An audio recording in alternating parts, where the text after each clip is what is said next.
Saudações, querido Ivan. Oi, Virgílio, como é que estamos aí? Tudo E bom? aí, tudo em paz? Vamos aí para mais um Tudo. ponte aérea, né? Talvez hoje um pouco mais lento, um pouco mais rápido. Vamos ver como é que vão estar os voos dentro dos nossos aeroplanos novos aí agora. Com certeza. Tema interessante, né? Objetivo, mas bem interessante, né? Bem controverso, né? Se a gente pegar aí, acho que grande parte das pessoas da geriatria e gerontologia, mesmo que são mais da área, eles vão ter algum grau de dúvida de como se definir, né? É o que a gente vai falar hoje, né? Uhum, uhum. Não, e essa Muito é a bem. grande E aí, discussão, né, Ivan? Porque, assim, obviamente nós não vamos falar das síndromes geriátricas ou mergulhar em todas elas, né? Pelo contrário, talvez seja aqui mais um bate-papo sobre essa questão da controvérsia a respeito das definições propriamente ditas e até talvez, tanto para aqueles já experts na área, mas talvez até para aqueles que estão nos ouvindo pela primeira vez, adentrando na geriatria, por que exato. elas são diferentes, né? E que aspecto e como é relevante para a gente cada uma das síndromes geriátricas quando a gente analisa desse ponto de vista conceitual mesmo, né? É verdade. E a gente tem que lembrar que aqui, né, nosso programa aí é visto por estudantes residentes também, pessoas que não são diretamente da área, mas que lidam, né, com populações idosas, né? Então, eu acho que até em termos didáticos e de contribuição educacional é importante mesmo, né?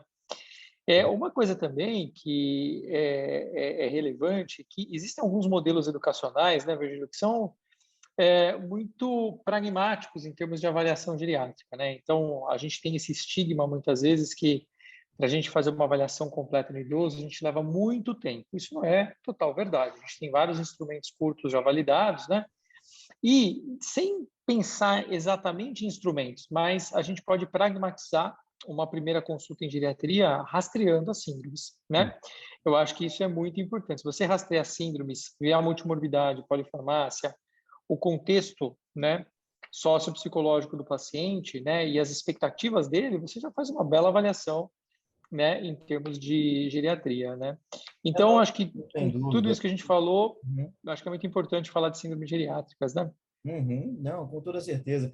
O que é isso, né? Assim, o idoso, quando vem para a gente, quando a gente pega os capítulos, né, e vai lendo os capítulos separados de cada um dos livros, o novo tratado que saiu aí semana passada. Pois é, chegou agora. Muito Uhum. bom, eu estou folheando ele Uhum. aqui, muito bom, muito bom.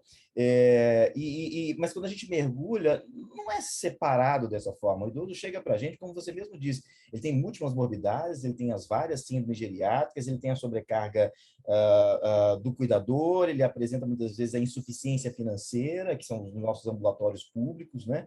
Então, essa miríade de informações, isso recai sobre a gente, como você muito bem pontuou. Rastrear as síndromes talvez seja um primeiro roteiro, vamos pensar dessa forma, para que a gente possa, diante da queixa principal que esse paciente trouxer para a gente na primeira consulta, a gente também está abordando, né? E, em cima disso, Com proteger da certeza, melhor maneira possível. com certeza. E por falar nisso, então, como é que a gente define síndrome geriátrica? E aí? Certo. Pois é, Ivan, isso é super controverso. A gente pega na literatura, né, dados bem antigos, desde 69, dados da década de 70, 80, e da dificuldade dos autores de tentarem realmente identificar. Síndrome por si só, o conceito foi a primeira vez descrito em 1547 num tratado em inglês, fazendo traduções da época de Galeno. E síndrome com um conjunto de sinais e sintomas coadunando em uma única condição clínica pelas expressões que essa doença possa ter, ou essa síndrome, melhor dizendo, vamos pensar numa síndrome piramidal ou numa síndrome extrapiramidal, com rigidez, bradicinesia, suas várias etiologias, um conjunto desses sinais e sintomas caracterizando pelo processo de síndrome, que ao mesmo tempo é também diferente de doença, porque na doença a gente tem um modelo etiológico, a gente tem uma nosologia, a gente tem uma fisiopatologia, a gente tem elementos que trazem para a gente um diagnóstico e uma terapêutica em cima disso tudo. Mas o problema entra nas síndromes geriátricas, né? Que causa é esse? Foi o que Bernard Isaacs, em 1960, 69 em especial, Ele classificou 5 grandes condições, observando que a prevalência dessas condições, à medida que o indivíduo ia envelhecendo, ela tornava-se cada vez mais frequente durante o processo da senescência, né? E para isso ele chamou essas condições de síndromes geriátricas pela complexidade às quais elas se apresentavam. Só que, até do ponto de vista de etimologia da palavra, né, a síndrome não consegue trazer para a gente, segundo dados de Reuben de 92, de 97, não conseguem traduzir para a gente a mesma coisa de um conceito de uma síndrome de Cushing, de uma piramidal, uma extrapiramidal, de uma síndrome cardiogênica, com todos os critérios de Framingham. Mas aqui, na verdade, nós temos uma multiplicidade de fatores desencadeando nesse indivíduo limitações e interações de uma com a outra com a uma, gerando esse melange, essa confusão de dados. E é como os autores, né, trazem essa definição. Enquanto na doença propriamente dita, a gente tem uma linha, a gente tem uma trajetória linear, como aquele brilhante artigo da Inouye, da Tinet, da Studensky, que falam sobre isso, aquele paper de 2007 do Jaggs, né? Eles pontuam que esse traço linear da doença ele é muito caracterizado e é fácil, entre aspas, da gente estar abordando. A síndrome já tem uma complexidade maior, já que esses sinais e sintomas vão se coadunar, mas a síndrome geriátrica, vários pequenos e inúmeros fatores.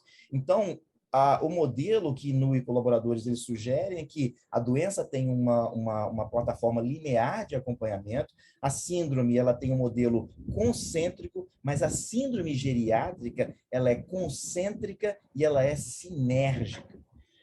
Como Bernard Isaacs, né, identificou as 5 Is, né? Insuficiência cerebral, incontinência urinária e incontinência fecal, imobilidade, a instabilidade postural e a atrogenia polifarmácia. Essas são as clássicas iniciais. Mas é aquilo, Ivan, se a gente for pensar sobre esse conceito de sinergia e de ato concêntrico, a gente vai pegar um zilhão de coisas aí que a gente pode, entre aspas, classificar como síndrome geriátrica. A primeira delas, e talvez aquela que assolapa, inclusive perpassando todos esses 5 Is propostos pelo professor Bernard Isaacs, é a própria síndrome da fragilidade, né? Objeto do nosso estudo. Ela assolapa isso. Exatamente. E ela pode acontecer por qualquer motivo, desde um luto daquele indivíduo que perde um ente querido e deixa de se alimentar, não ingere proteína, baixa muscular, sarcopenia. Entra em depressão. Pois é, ou qualquer outro desses fatores, né? Então, a definição, ela não é clara. Para mim, eu acho que talvez nessa pequena busca de literatura que a gente fez, né, o mais interessante foi a proposta da Inouye e dos colaboradores, lá esse paper de 2007. Em verdade, a gente já vai ver novas propostas, né, que estão chegando aí para a gente, super interessantes, e a gente vai só passar rapidinho, não vamos nem falar sobre isso, vou deixar surpresas aí para o pessoal. Né? Mas sobre tudo isso que você falou, bom, eu concordo inteiramente, né, na tua posição, a mesma que a minha. E então lembrar, né, uma coisa interessante para quem nos ouve, né, que é justamente essa síntese do que você acabou de dizer, que a gente recebe o nosso treinamento, por exemplo, quando a gente faz medicina interna, né, ou clínica médica, a gente aprende, e mesmo durante a formação médica, principalmente na faculdade, a gente percebe que a síndrome, então, é um coletivo, como você bem disse, de sinais e sintomas, né, mas tem um limite de apresentação, né, isso é uma coisa importante. E tem normalmente uma etiologia mais bem identificada ou algumas etiologias, né, que explicam. Exemplo, insuficiência cardíaca, o paciente tem palpitações, falta de ar, edema de membros, né?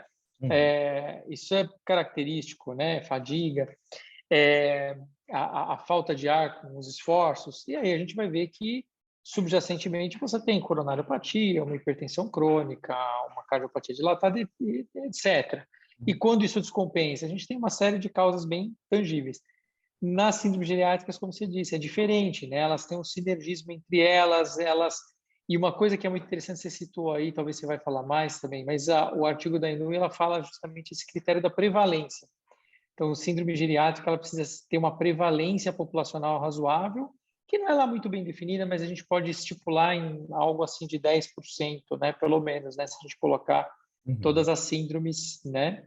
E aí, eu queria passar de novo para você o seguinte, você mencionou muito bem o Bernard Isaacs, né, com os Is, Uhum. E aí é uma coisa super interessante a gente pensar que, a partir dos anos 2000, a gente começa, então, a ter, né, já pegando o teu gancho, né, final, algumas propostas, né, incluindo o John Morley, né, que eu cito bastante, falando, então, dos gigantes geriátricos, né, ele foi um dos que começa, né, a mencionar, né, que seriam, então, essas síndromes geriátricas, para, em vez de chamar os Is, né, clássicos de 1972, Uhum. começar a nomear, dar nome aos bois, né, como a gente disse, e você já falou a fragilidade.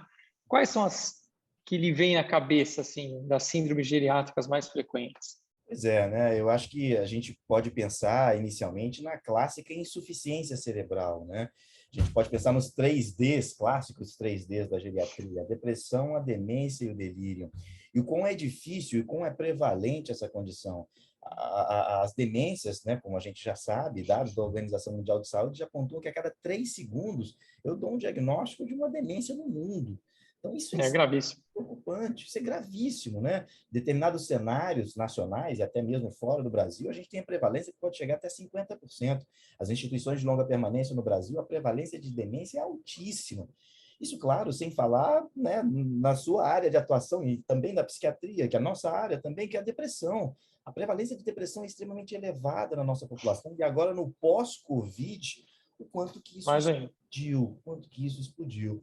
E talvez, né, Ivan, dentro desse da insuficiência cerebral, o delírio, o quanto que esse status confusional agudo, secundário a alguma etiologia, ele pode trazer para a gente dificuldade diagnóstica. Em especial, nessa classificação que a gente sempre utiliza, do delírio hiperativo versus o delírio hipoativo. Esse hipoativo é aquela idosa que tem, por exemplo, uma infecção urinária, um mecanismo sinérgico e concêntrico que vai expressar não com disúria, não com estrangúria, muito menos com polaciúria. Vai expressar nessa idosa, às vezes, num delírio, e o que é mais preocupante, num possível delírio hipoativo.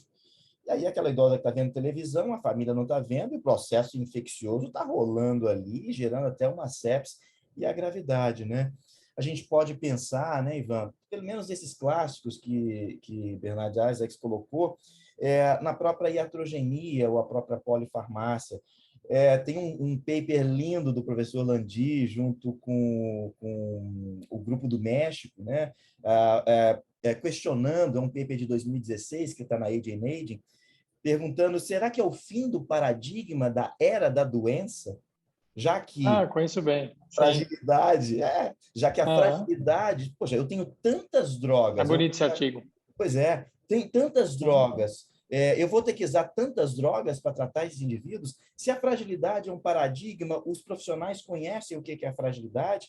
Se esse indivíduo frágil é aquele que mais tem desfechos indesejáveis, mais tem limitações, será que a equipe que lida com esse indivíduo conhece o caso, conhece o doente? Então, esse artigo é de um encantamento, de uma série de reflexões.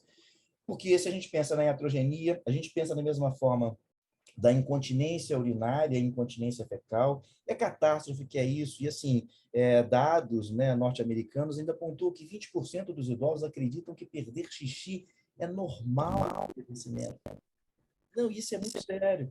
E mais, 80% dos profissionais sequer perguntam uma pergunta que tem sensibilidade e especificidade de mais de 90%, uma curácia joia, que é perguntar: senhor, dona Maria, senhor João, o senhor perde urina? A senhora, quando tosse, Exatamente. levanta?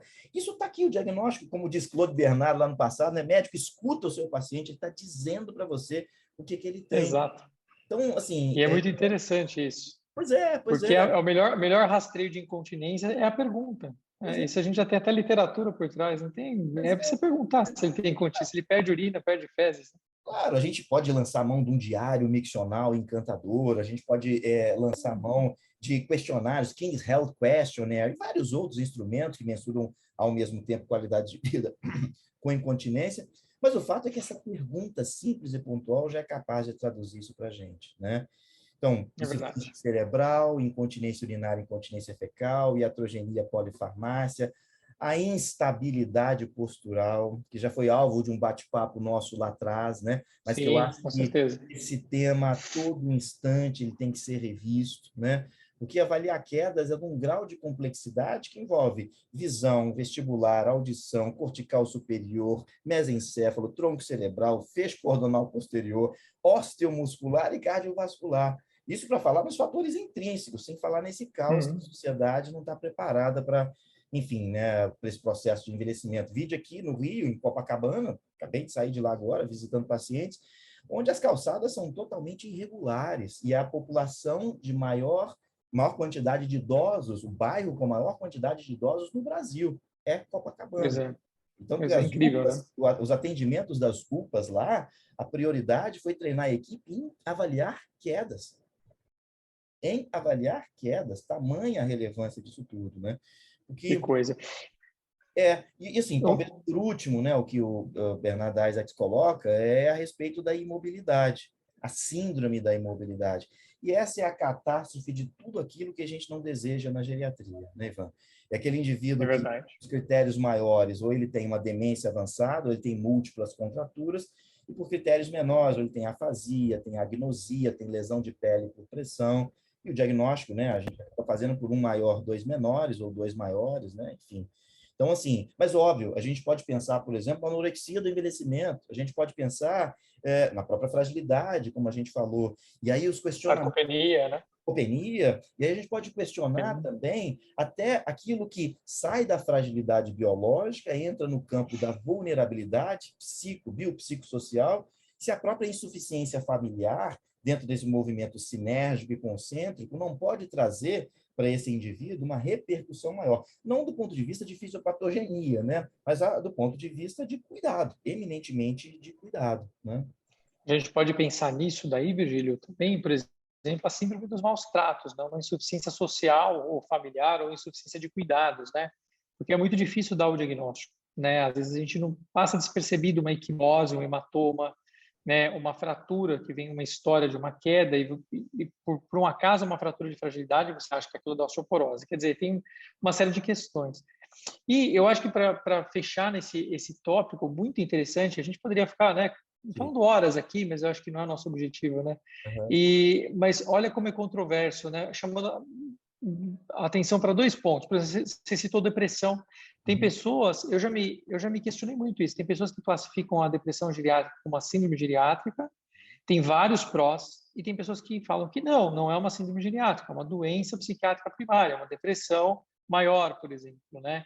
E a gente sabe que tem umas nuances muito importantes. A depressão vascular, para mim, é uma síndrome geriátrica. Ponto, né?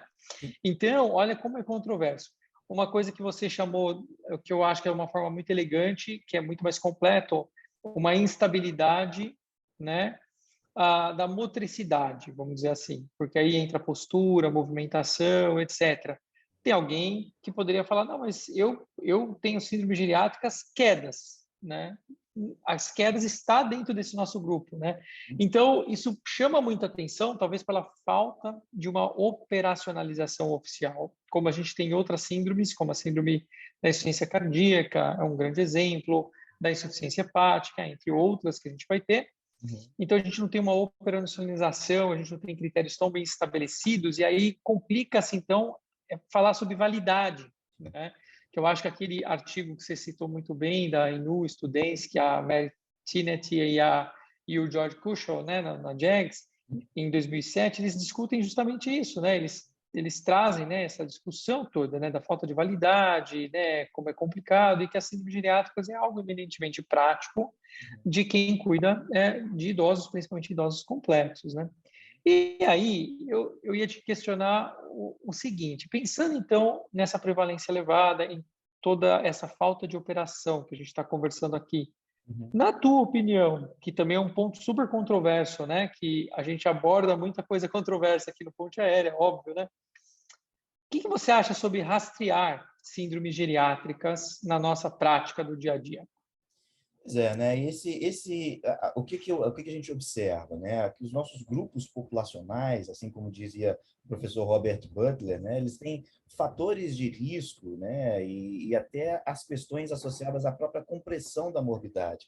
A geriatria é uma área eminentemente preventiva, né, Ivan? Então, a gente lança mão de perguntas simples no primeiro momento, mas com uma boa acurácia, e se essas perguntas, porventura, elas estão alteradas, a gente mergulha em instrumentos ou uma investigação diagnóstica mais profunda. Então, respondendo a sua pergunta, eu acho que sim, eu acho que nós deveríamos rastrear, sim, as condições, compreendendo que, do ponto de vista de curva gaussiana de distribuição dessas entidades clínicas, elas são muito prevalentes. Eu sei que prevalência de demência acima de 85 anos de idade vai para mais de 50%.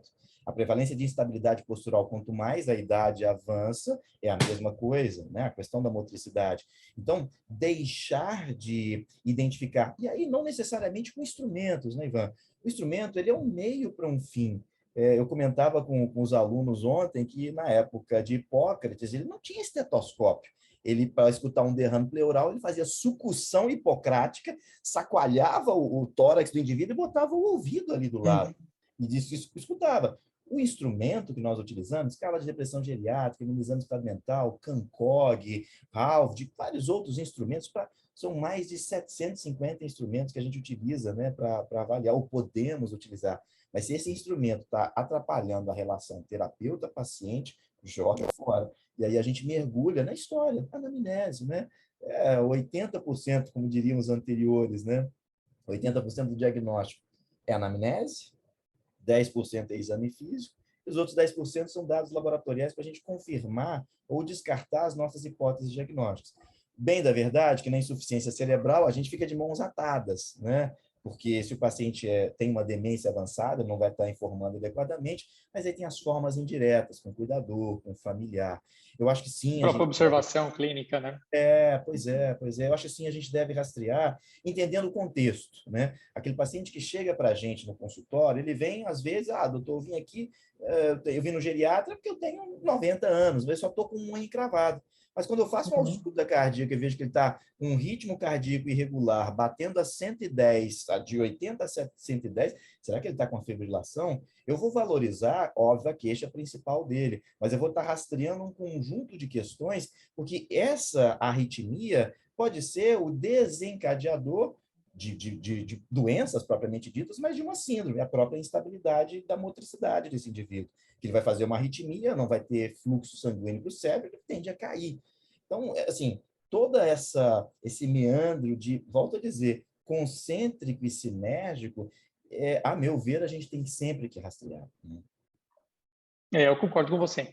A minha prática é engraçado. Eu deixando aqui também a minha opinião, na minha prática, eu questiono isso durante a anamnese, né? Então, eu tenho todas essas síndromes na minha cabeça também. Naturalmente, é natural para mim. Eu fico perguntando isso para todos e muitas vezes, dependendo do andar, eu faço algum instrumento direcionado ou não, mas o princípio básico também, a anamnese com certeza, né? E eu brinco até E com a equipe, né? Falar, enquanto você está levando ela da cadeira, do consultório ali até a maca, você já está vendo, você já está perguntando, você já está vendo, por exemplo, o teste do POMA, você já está vendo marcha, força de né? pressão, você já está vendo marcha. Isso é fundamental, fundamental. Com certeza, também concordo. E a interação dessas síndromes, né? Porque, novamente, voltando ao artigo da INU em 2007, com os colaboradores todos que nós conhecemos, uma das questões das síndromes, para falar em síndromes, justamente a interação, coisa que você já mencionou lá atrás, quando você começou a falar da definição, né? Como é que você vê essa interação, por exemplo, entre essas síndromes? Porque isso também é uma visão muito particular, né? Sim, não, com certeza. Assim, a gente ama a biologia do envelhecimento, né, Ivan? A gente gosta pra caramba de conhecer as células, de conhecer a organela citoplasmática, e disso que vai subindo, vai da célula, vai para o órgão, sistema, vai aquilo que é o nosso olhar, que é a capacidade funcional. E as interações, elas são múltiplas, né? Como a gente citou, vamos pegar o modelo da fragilidade, o ciclo hipotético, né, proposto pela professora Linda Fried, onde em qualquer momento essa espiral negativa, o indivíduo ele pode entrar.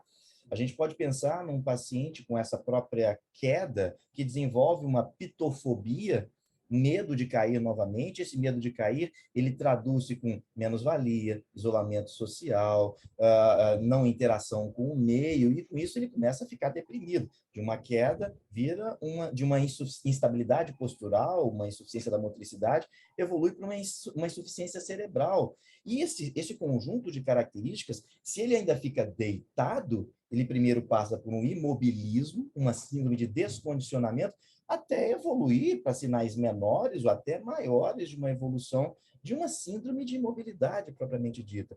Então, é difícil, né? A complexidade da área que a gente escolheu para atuar é imensa. E as inferências de possibilidades terapêuticas são as mais múltiplas.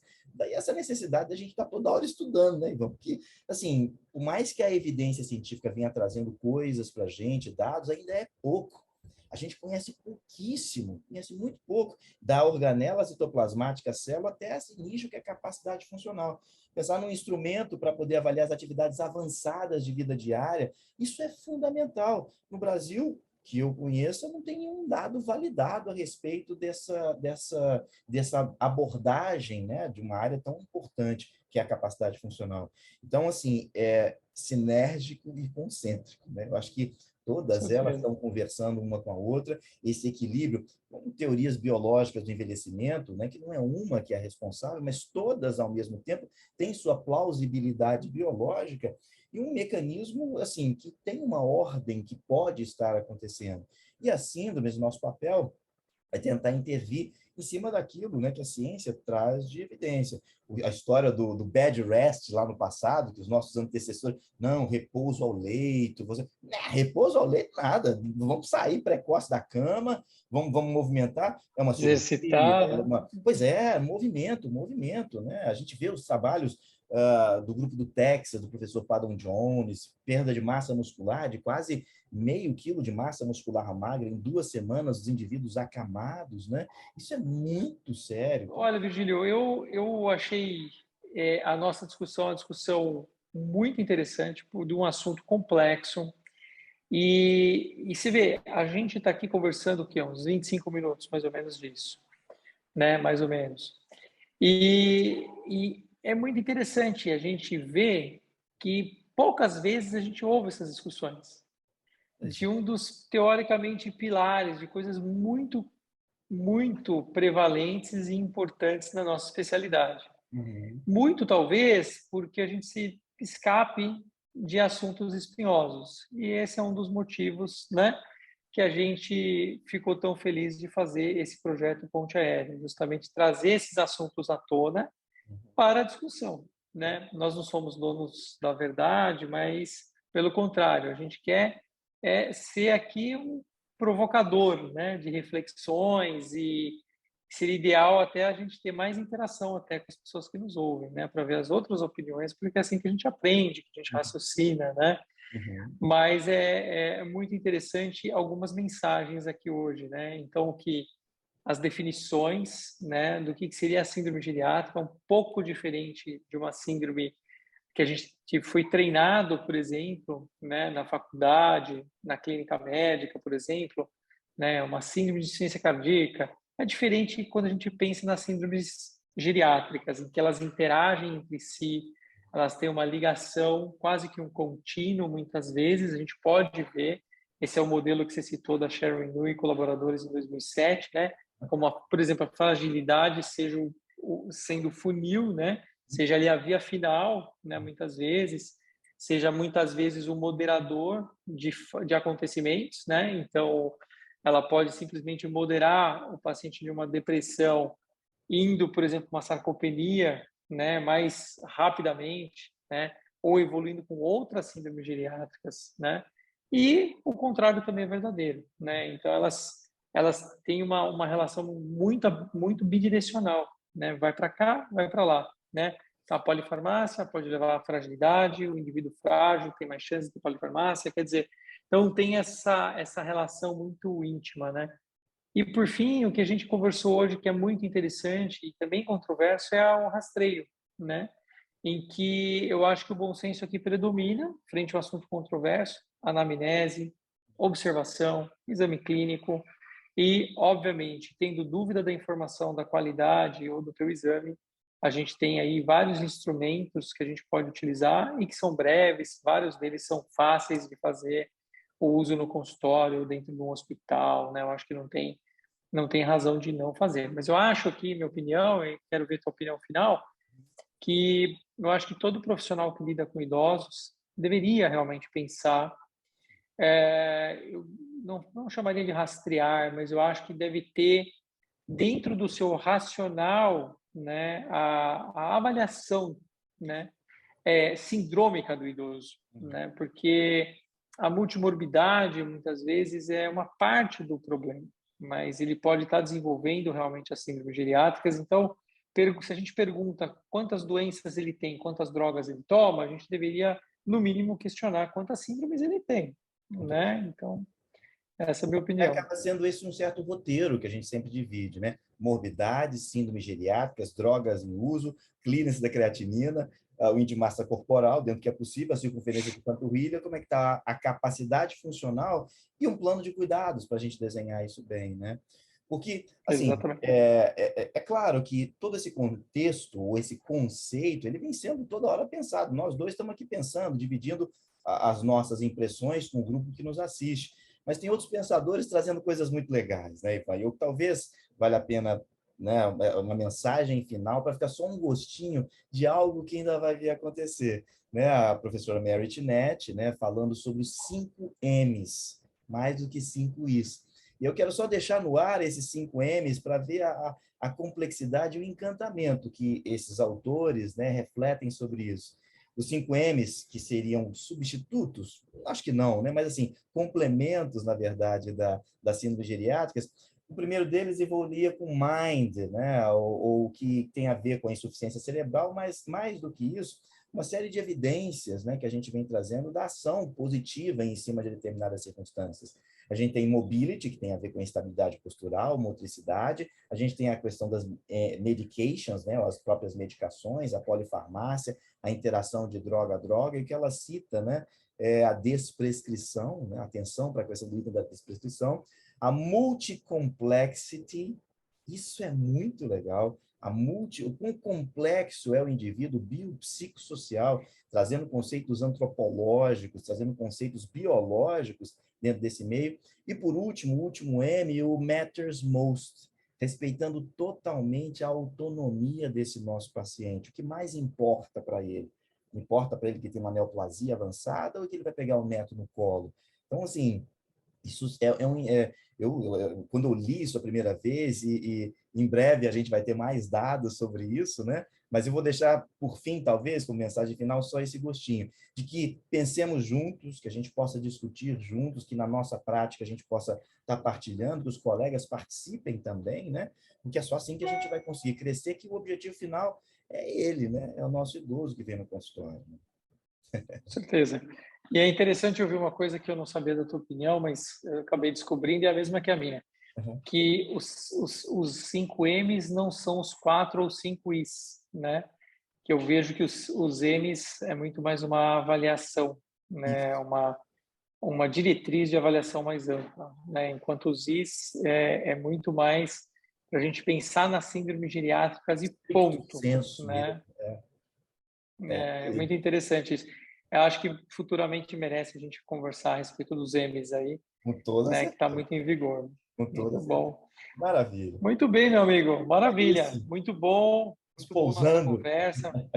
É isso aí. Nosso avião está chegando cedo É isso. e que bom. Muito bom falar com você. Eu digo Viu? mesmo. E nos vemos nas próximas, então, convidando todo mundo aí a participar, a dividir. Fiquem à vontade para mandar perguntas, né? Sugestão de temas. Estamos aí para dividir e partilhar. Com certeza. Com certeza. Especialmente os temas. Mandem o que vocês querem, que a gente vai quebrar a cabeça. Vamos Justo. estudar e vamos trazer a nossa opinião também. Isso é o mais importante. Tá bom? Maravilha, então. Grande Perfeito. abraço. Um abraço, Ivan. Até logo.